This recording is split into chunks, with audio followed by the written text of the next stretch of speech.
Brought to you by Palvi Agrico. आता शेतीसाठी जे काही लागणार ते घरपोच मिळणार, तेही मोबाईलच्या एका क्लिकवर।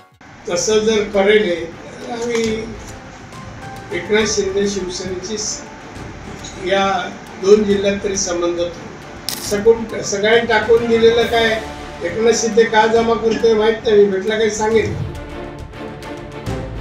भाजपचे खासदार नारायण राणे हे असे एकनाथ शिंदेंच्या शिवसेनेविरोधात आक्रमक झालेत। सिंधुदुर्ग आणि रत्नागिरीत थेट युती तोडण्याची धमकीच राणेंनी दिली आहे। याला कारण ठरलं एकेकाळचे सहकारी आणि आता शिंदेंच्या शिवसेनेतील नेते राजन तेलींचं निवडणुकीबाबतचं वक्तव्य। राणेंविरोधात छड्डू ठोकण्याचे संकेत देत नव्या आघाडीवर राजन तेली नेमकं काय म्हणाले होते ते पहा।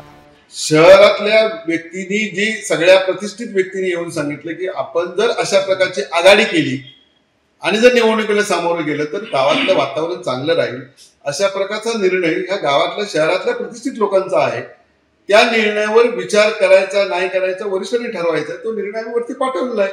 तो जर निर्णय झाला त्या निर्णयाप्रमाणे राहू, नाही झाला तर आम्ही जी शिंदे साहेबांच्या नेतृत्वाखाली धनुष्यबाण निशाने आम्ही निवडणूक लढवू। राजन तेलींच्या वक्तव्यानंतर संतापलेल्या नारायण राणेंनी थेट शिंदेंच्या शिवसेनेसोबत 2 जिल्ह्यातून संबंध तोडू असा इशारा दिला। त्यानंतर उदय सामंतांनी समोर येत नवी आघाडी होणार नाही, राजन तेली युतीत कोणताही अडसर आणत नाहीत असं सांगत नारायण राणेंची समजूत काढण्याचा प्रयत्न केला। तसं जर करेल आम्ही एकनाथ शिंदे शिवसेनेची या 2 जिल्ह्यात तरी संबंध आणि राजन तेली कुठलाही नेता कुठलाही पदाधिकारी नाही आहे आणि मी मानत नाही। 2 माणसांना मी बीजेपीशी संबंध मानत नाही, एक तो फरक पहिलं नाव मला विशाख आणि दुसरं राजन।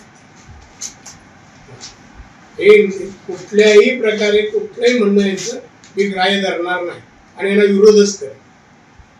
त्यांनी राजन तेली यांनी अशी पण भूमिका मांडली आहे की पक्षाच्या वरिष्ठांकडे आम्ही तसा कणकवली शहरातील प्रतिष्ठित नागरिक व काही स्वयंसेवी संस्था यांच्या माध्यमातून हा प्रतिष्ठित नागरिकांना मी स्वतः राजन बसत नाही ना, मग काहीतरी स्वतः प्रतिष्ठा पाहिजे ना। सगळ्यांनी टाकून दिलेलं काय एकनाथ शिंदे का जमा करतोय माहित नाही, भेटला काही सांगेल। आता कणकवली युती होते आहे का, तो कोण राजन तेली टेम्पररी आहे। हा आता आलाय, अजून तो परमनंट व्हायचा आहे, अजून माझी शिंदेची भेट व्हायची आहे, ते म्हणजे परमनंटचा सिक्का लागाव की नाही। आणि अशा बातम्या कशाला काय होणार नाही। बातमी कोणालाही आम्हाला न विचारता प्रसार माध्यमातून आली। सकाळी राणे साहेबांची पत्रकार परिषद व्हायच्या अगोदरचा माझा बाईट जो आपणच सगळ्यांनी घेतला, त्याच्यामध्ये मी स्पष्ट 3 नावं करून केली। शहर विकास आघाडी कोणाला करायची कोणाला नाही करायची हा त्यांचा वैयक्तिक संबंध आहे, पण त्या शहर विकास आघाडीशी शिवसेना म्हणजे एकनाथ शिंदे साहेबांच्या नेतृत्वाखाली चालणाऱ्या शिवसेनेचा काडी मात्रही संबंध नाही आणि आम्ही युबीटी बरोबर जाण्याचा प्रश्नच उद्भवत। दुसरीकडे भाजपचे मंत्री नितेश राणे आणि शिंदेंच्या शिवसेनेचे आमदार निलेश राणे झेडपीच्या अध्यक्षपदावरून आमनेसामने आलेत। दोघांकडूनही आपल्याच पक्षाचा झेडपी अध्यक्ष होणार असं म्हणत दावे केले जात आहेत। यावरून राणे कुटुंबात फूट पडल्याची चर्चा होती। यावरही नारायण राणेंनी स्पष्टीकरण दिलंय। दोन्ही जिल्ह्यामध्ये